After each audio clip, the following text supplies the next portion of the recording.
Good evening. आप सभी का मेरे चैनल में स्वागत है। जो हमारा आज का टॉपिक है वो है एक्टिव एंड पैसिव वॉइस।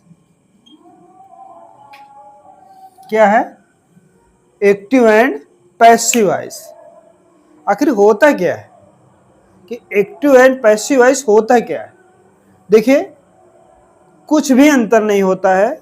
मान लीजिए कोई भी बात है, उसी बात को दूसरे तरीके से जो कहने का तरीका है वही आपका पैसिव वॉइस है। मान लीजिए हमने कहा कि मैं एक गेंद खेलता हूं, तो क्या इसको किसी और तरीके से कहा जा सकता है?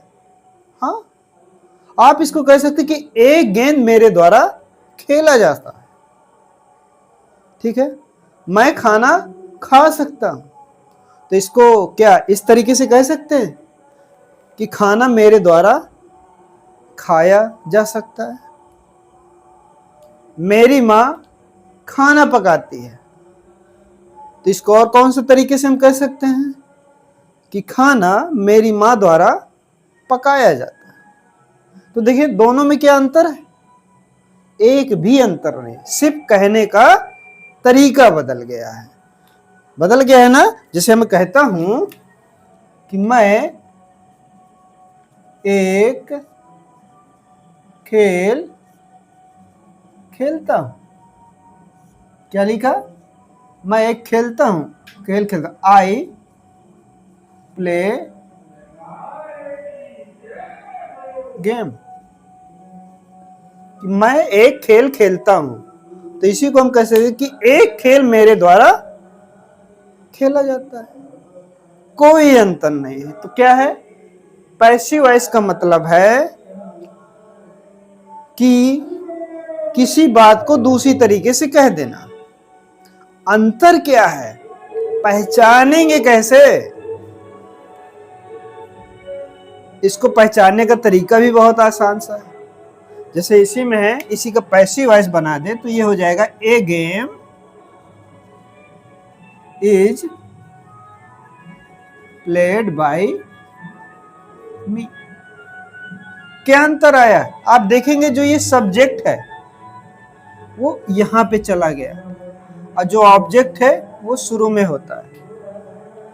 देखिए, जो एक्टिव वॉइस में आता है, जो सेंटेंस की फ्रेमिंग होती है वो क्या होती है? एस यानी सब्जेक्ट, वी ओ। इस फ्रेम में सब्जेक्ट होता है। इस फ्रेम में सेंटेंस के रूल्स हैं कि सबसे पहले सब्जेक्ट आएगा, फिर वर्ब आएगा, फिर ऑब्जेक्ट आएगा। देखिए, पहले आपका ये सब्जेक्ट है, फिर वर्ब है और फिर ये ऑब्जेक्ट है। लेकिन जब हम पैसिव वॉइस में देखते हैं तो ठीक बस थोड़ा सा चेंज है, और इसी को अगर आपने पहचान लिया तो फिर पैसिव वॉइस आराम से बन गया। कुछ भी कठिन नहीं। कैसे? जैसे इसमें ए गेम इज प्लेड बाय मी, तो देखो हमने क्या किया, सिर्फ एक्टिव के ये सब्जेक्ट की जगह में ऑब्जेक्ट आ गया, यानी शुरू में ऑब्जेक्ट आ जाता है और कुछ भी परिवर्तन नहीं है। ठीक है, तो इसमें जो सबसे पहले हमको करना है, अगर किसी एग्जाम में आता है फॉर ऑप्शंस भी दिए हैं, तो आपको क्या करना है? आपको देखना है क्या ऑब्जेक्ट शुरू में आया है कि नहीं आया। अगर नहीं आया है तो फिर क्या है? वो पैसिव में नहीं है। ठीक है, एक और पहचान होती है। पहला यह है कि सब्जेक्ट और ऑब्जेक्ट अपना प्लेस बदल लेते हैं। और दूसरी पहचान क्या है? दूसरी पहचान यह है कि हमेशा वर्ब का थर्ड फॉर्म ही आएगा। ठीक ना? We always use verb third form in the passive voice. Passive voice में हमेशा वर्ब का थर्ड फॉर्म। एक और पहचान होती है, तीसरा टेंस। आप डायरेक्ट और इनडायरेक्ट में पढ़ते हैं कि टेंस बदल जाता है, प्रेजेंट का पास्ट हो जाता है। ठीक है, लेकिन यहां पे ऐसा कुछ भी नहीं है। अगर कोई प्रेजेंट टेंस में है तो प्रेजेंट टेंस में ही रहेगा, यानी उसका पैसिव भी प्रेजेंट टेंस में रहेगा। अगर एक्टिव वॉइस प्रेजेंट टेंस में है तो पैसिव वॉइस भी प्रेजेंट टेंस में रहेगा। बस इतना सही है और कुछ भी नहीं है। तो समझ में आया कि एक्टिव और पैसिव वॉइस में क्या है। यही समझना है हमको कि एक्टिव और पैसिव वॉइस क्या है। किसी भी सेंटेंस के कहने के दो तरीके हैं बस, और कुछ नहीं है। अर्थ वही रहता है, सिर्फ कहने का तरीका बदल जाता है। जैसे आई प्ले गेम, मैं एक खेल खेलता हूं, इसी को है कि ए गेम इज प्लेड बाय मी। ठीक है ना, यानी कि एक खेल मेरे द्वारा खेला जाता है, बस और कुछ नहीं। यानी राम रावण को मारता है, यह आप कह सकते हैं कि रावण राम द्वारा मारा जाता है। सिर्फ क्या होता है, उनका सब्जेक्ट और ऑब्जेक्ट का प्लेस बदल जाता है। तो मैं समझता हूं एक्टिव और पैसिव आप लोग यहां पे समझ गए होंगे कि वास्तव में है क्या। समस्या ये आती है, जो अगली चीज है, कि हम एक्टिव से पैसिव बनाते क्या हैं। तो देखिए पूरी इंग्लिश है, कोई भी इंग्लिश ग्रामर है, आप लोगों को पता है, क्या पता है, यही कि जब भी आपका कोई नया रूल्स होता है तो नए क्या होते हैं, आपकी हेल्पिंग वर्ब होती है।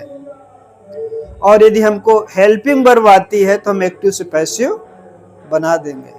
लेकिन उससे भी इंपॉर्टेंट चीज है, हम एक और आपको बताना चाहते हैं कि किसी भी सेंटेंस में, कोई भी सेंटेंस है उसमें कितने पैसिव वॉइस बनेंगे। ठीक है ना, कि किसी भी सेंटेंस में कितने पैसिव वॉइस बनेंगे। तो देखो एक्टिव से पैसिव में हम करते क्या है, ऑब्जेक्ट को सब्जेक्ट की जगह में रखना है और सब्जेक्ट को ऑब्जेक्ट की जगह में रखना है, यही करना है ना। तो आप बताएंगे कि किसी भी सेंटेंस में जितने भी ऑब्जेक्ट होंगे उतने ही पैसिव वॉइस बनेंगे। किसी भी सेंटेंस में जैसे हम लिखे हैं I gave him a book, तो इसमें देखिए एक ऑब्जेक्ट ये है, एक ऑब्जेक्ट ये है, तो इसमें कितने पैसिव वॉइस बनेंगे, दो पैसिव वॉइस बनेंगे। यानी जितने ऑब्जेक्ट होंगे उतने ही पैसिव वॉइस बनेंगे, और यदि ऑब्जेक्ट नहीं है तो पैसिव वॉइस भी नहीं बनेगा। ठीक है, बहुत सिंपल सा है। तो मैं समझता हूं बहुत ही आसानी से, तो चल आप लोग समझ गए हैं। तो हम एक काम और करते हैं इसमें कि इनके रूल्स समझना है, तो हमें इनके हेल्पिंग वर्ब आनी चाहिए। तो जो भी टेंस है, प्रेजेंट है, पास्ट है, इनका हमें ध्यान देना है। तो देखिए एक विशेष रूप से आपको पता होना चाहिए कि टेंस क्या है। अगर आपको टेंस नहीं आते तो आप पहचान नहीं पाएंगे, और जब पहचान नहीं पाएंगे तो उनके रूल्स भी आप लोग नहीं लगा सकते हैं। लगा सकते हैं, किसी भी कीमत पर नहीं लगा सकते हैं। इसलिए बहुत जरूरी है कि आप लोगों को क्या आना चाहिए, रूल्स ऑफ टेंस आना चाहिए। आप टेंस को आसानी से पहचान लें, और यदि आपने ऐसा कर लिया तो एक्टिव से पैसिव वॉइस बनाना बहुत ही इजी। बस आपको क्या करना है, उनके हेल्पिंग वर्ब आनी चाहिए। तो चलिए हम देखते हैं हेल्पिंग वर्ब क्या है। ओके, चलिए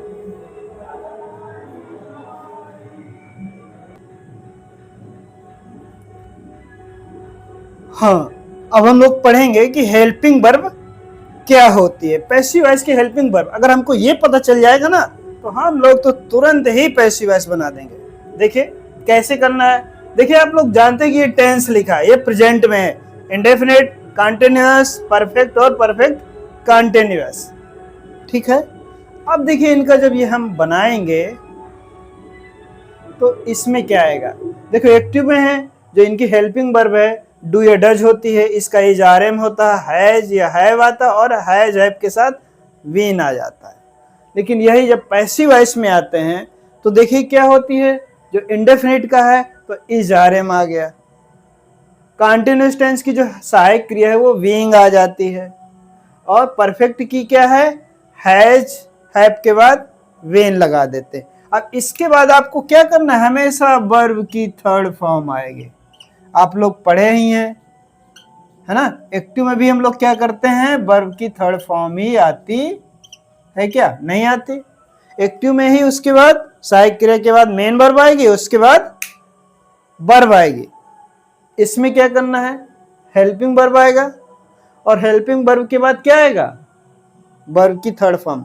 तो पैसिव वॉइस में हमेशा वर्ब की थर्ड फॉर्म। अगर आपको पहचानना है कि पैसिव वॉइस है या नहीं है, तो आपको ये पता होना चाहिए कि क्या वास्तव में उसमें वर्ब की थर्ड फॉर्म लगा है कि नहीं लगा।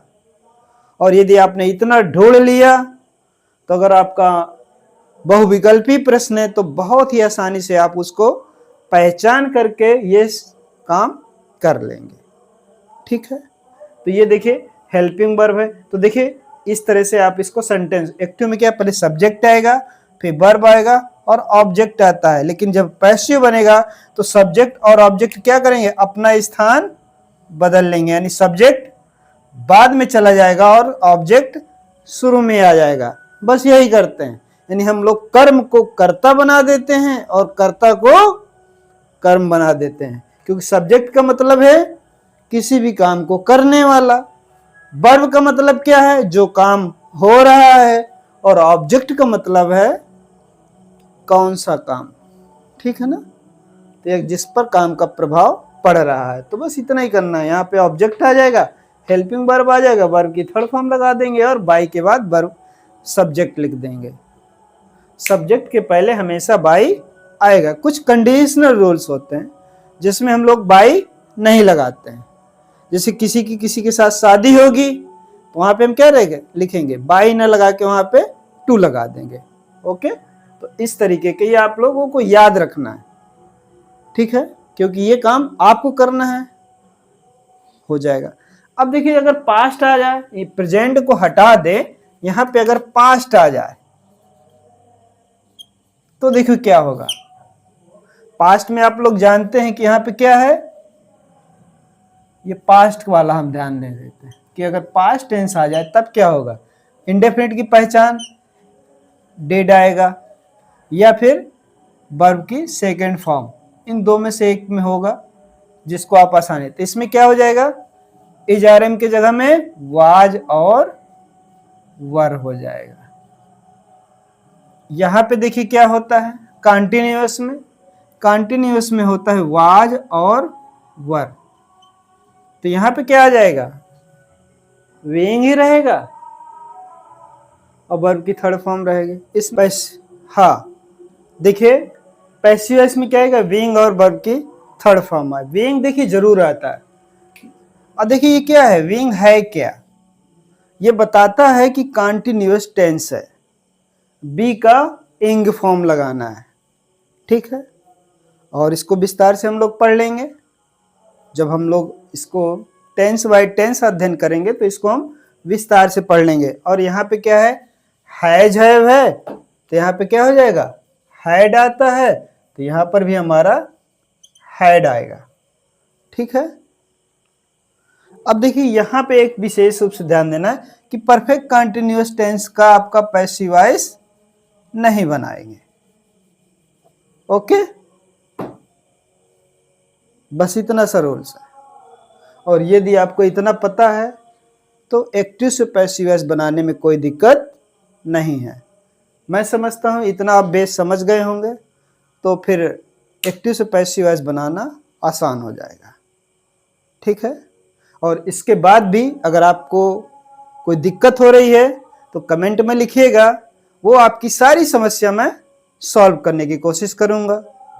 ठीक है, और यदि आपको मेरा वीडियो पसंद आ रहा है तो मेरी रिक्वेस्ट होगी कि आप इसको लाइक करिएगा, सब्सक्राइब करिएगा और हो सके तो अपने मित्रों को या ग्रुप में शेयर करिएगा ताकि दूसरों को भी इससे फायदा हो सके।